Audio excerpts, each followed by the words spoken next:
Bem, na iminência aí já da posse do Joe Biden na presidência dos Estados Unidos, eu achei oportuno fazer um vídeo de introdução a esse tema, porque eu acredito que irá valer a pena anotar muito daquilo que está sendo dito, publicado, principalmente por parte daquela mídia que tem um lado, né, que tem toda aquela torcida, né, progressista.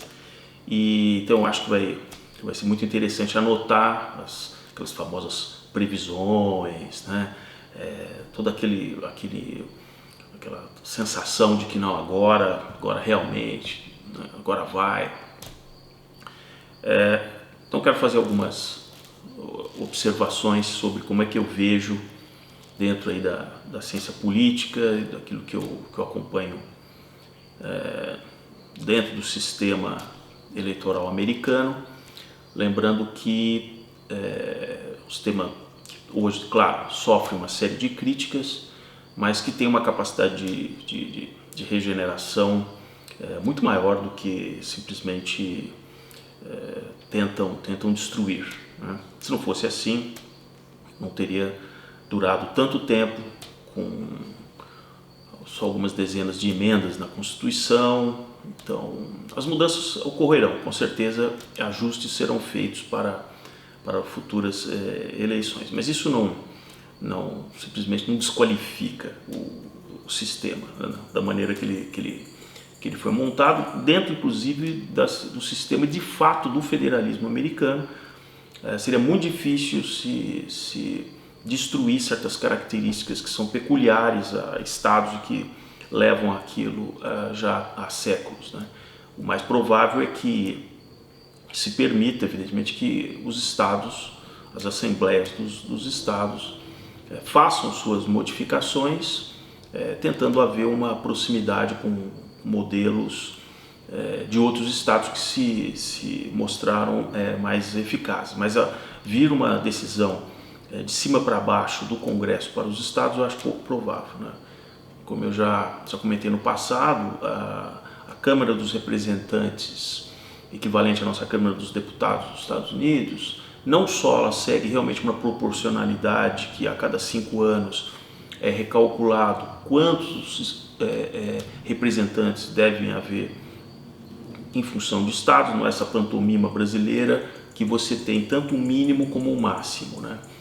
Nos Estados Unidos existe ali uma representatividade mínima, se não me falha a memória, de 4 representantes, mas não num teto de representantes. Então, aqui no Brasil é interessante que parte da ideia é copiada, mas parte da ideia é acomodada para que as coisas continuem as mesmas aqui. Então você finge que muda para continuar no mesmo, né? Então, lá de fato é um federalismo robusto. Se vocês analisarem grande parte do que tem acontecido nos últimos anos, do embate maior nas eleições, tem a ver exatamente com essa proporcionalidade que existem os sites que mostram isso na internet. Se nós pegarmos, por exemplo, em 50 anos, estados que tinham uma certa representatividade, por uma mobilidade social dentro dos Estados Unidos, muitos contingentes de pessoas mudaram para outros estados,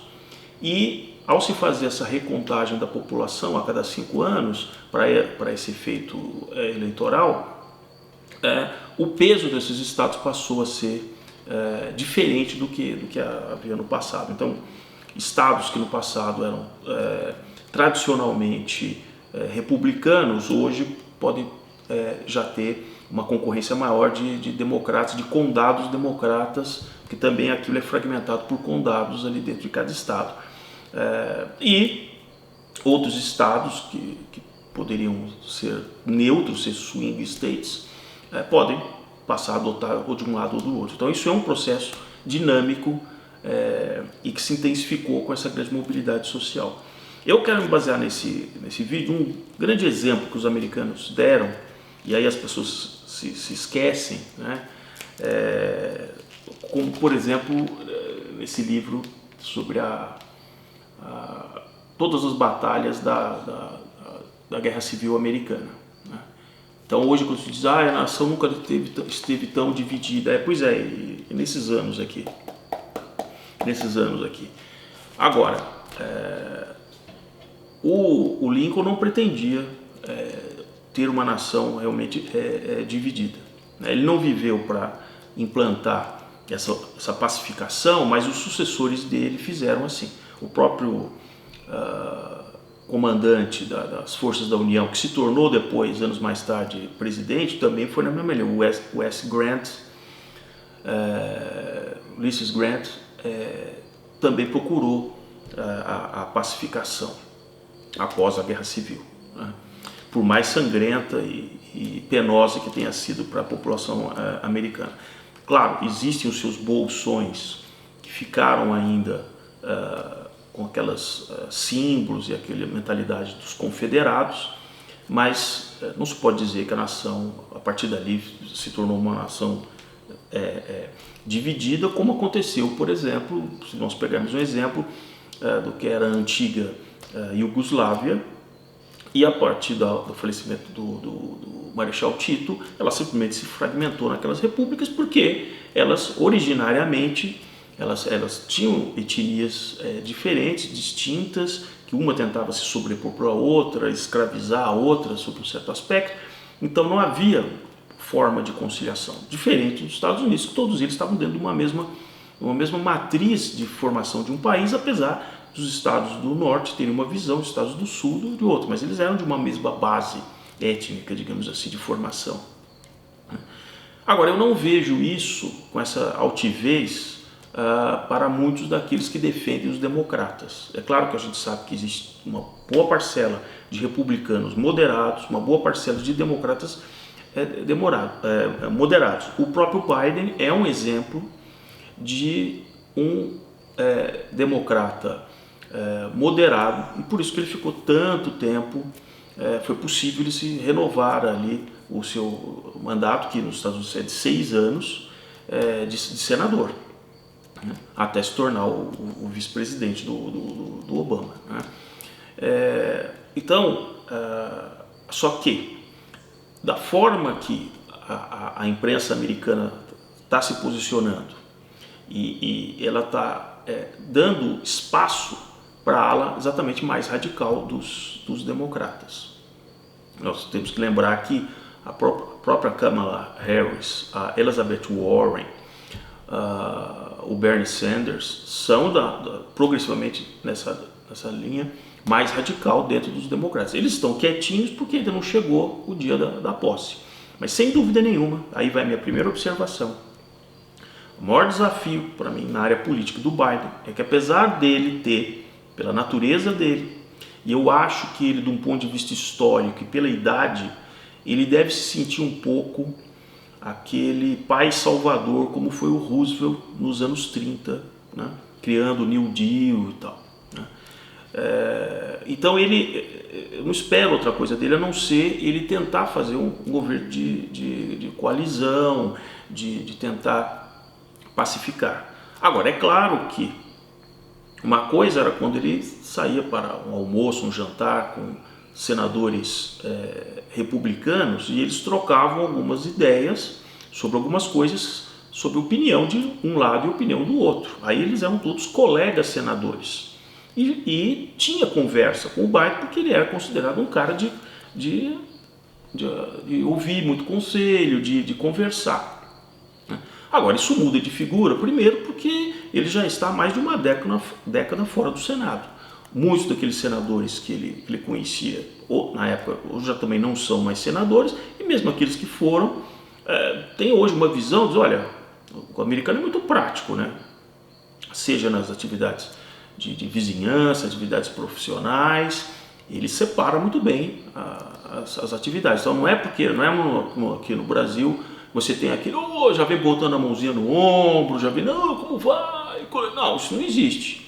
Então, assim, vão tratá-lo como presidente americano, com respeito a você, o presidente americano. Mas fica aí na Casa Branca, tome as decisões principalmente de Estado, né, de defesa nacional, aquelas coisas que cabem ao presidente americano. Aqui no Senado, porque não é possível o Biden simplesmente porque ele quer reunir um grupo de senadores republicanos e levar lá para a Casa Branca para conversar, discutir, vamos ver o que vocês acham. Isso não é, isso vai ser feito através dessa interlocução, se ela conseguir, pela Kamala Harris, que será a presidente do Senado. No Senado tudo leva a crer que vai ficar meio a meio ali, e os senadores, que são 2 senadores independentes, podem em um certo momento ora pender para um lado, ora pender para o outro, dependendo das questões. Agora, se a ala radical dos democratas continuar instigando, como instigaram agora por um processo simplesmente a jato de impeachment, muito mais com uma revanche, muito mais para tentar apagar tudo que tenha sido feito pelas mãos do Trump. E eles se esquecem que, quer eles gostem ou não, o Trump teve 75 milhões de votos, de eleitores, daqueles que ainda inclusive foram votar. E na teoria dos jogos, uma das coisas que classicamente já se aprende é que, se você começar a não dar uma porta de saída para o seu inimigo, para que ele de repente faça uma negociação de um armistício, por exemplo, que ele se aproxime e tente negociar um caminho, ainda que estivesse ali em conflito, mas um caminho que cesse. Se ele perceber que você está afim de ir para uma aniquilação total, ele vai se preparar também para uma guerra total, né? No caso dos republicanos, isso vai acarretar um recrudescimento dos movimentos que são fortemente coordenados nos Estados Unidos, de longa data, os movimentos conservadores, como o CEPAC, por exemplo, que é feito anualmente, o encontro dos conservadores e tal. Mas a grande maioria são conservadores que são legalistas, né? Quem ganhou, ganhou, eles já se acostumaram com outras eleições em que os democratas ficaram no governo por 8 anos, como foi o caso do próprio Obama. Agora, à medida em que os democratas, no meu entendimento, eles começarem, por exemplo, com a ideia de mudar a Constituição para aumentar o número de juízes da Suprema Corte, como eles tinham prometido na fase de campanha, mudar questões que estão na Constituição com relação ao uso de armas e tal. Muitos desses republicanos que estão discretos, eles vão acabar se juntando àqueles republicanos bastante radicais de direita. Então, se você muitas vezes tenta com a força ou com a intimidação aniquilar o seu inimigo, ou você tem que ter certeza de que realmente é rápido e simplesmente você aniquila com aquilo, ou é melhor você partir para uma solução, como foi feito, por exemplo, veja, ao terminar, por exemplo, a Segunda Guerra, os americanos conseguiram o que eles queriam, que era impor ao governo japonês uma rendição inconstitucional, onde ele não tivesse condições, né, incondicional, né? Mas eles não tentaram anular o Japão, né? Fizeram fortes exigências, como proibir de ter fazer uma mudança na Constituição para que ele não tivesse um exército ofensivo, que não se considerasse mais o imperador um ser divino que estava sob todos os súditos. Isso sim, isso foi feito, mas foi muito mais para trazer o Japão para um convívio social mundial, digamos, entre nações, do que simplesmente para anular a sociedade japonesa. E assim foi bem sucedido, no meu entender, foi bem sucedido, né?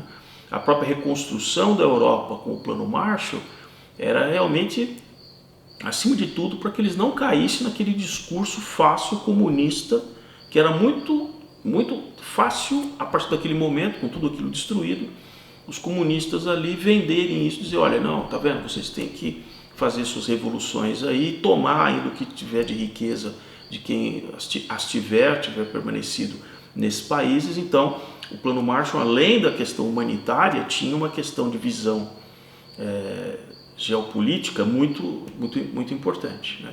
Agora, voltando à questão para o governo Biden ele será bastante testado nesse primeiro ano, principalmente por aqueles países que estavam um tanto quanto acuados pelo modelo do Trump. Então eu estou falando aqui do Irã, Coreia do Norte, né? E por outro lado alguns países como Cuba, Venezuela, tentando uma aproximação com o Biden para ver se consegue as mesmas benesses que o Obama sinalizou para esses países naqueles 8 anos, né? Os democratas, esses democratas mais ativistas, eles sabem que eles têm um tempo curto, né? Que temos aqui 2021 e 2022, no final de 2022 já tem a eleição de meio de mandato. E eles não podem contar simplesmente com uma recuperação econômica muito grandiosa, porque vai ser muito difícil que isso ocorra, porque a pandemia ainda vai transcorrer ao longo de 2021, os seus efeitos, né, econômicos, né? E pode começar a haver uma certa decepção dessa ala mais à esquerda dos democratas com relação à lentidão e à forma do Biden reagir nas suas atitudes, né, nas questões internas dos Estados Unidos, né. Nas questões externas, nessa questão ambiental, em questões de auxiliar um país, de tirar certas travas com relação a Cuba, outras coisas, isso é bem provável que ele faça esse jogo para a torcida, né, como se diz. Mas nas questões internas, naquilo que taxações de fortuna, limitações com relação a impostos, empresas e tal, isso ele vai ter uma dificuldade maior, porque ele também conhece o outro lado, e ele não é absolutamente tão ideológico como será a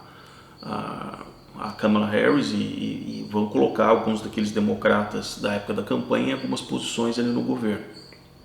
Eu creio inclusive que haverá um natural distanciamento da vice, da Kamala Harris, em função das pautas que ela terá e da visibilidade que principalmente a mídia dará a ela, numa escala muito maior do que tem acontecido com a presidente da Câmara, Nancy Pelosi, né?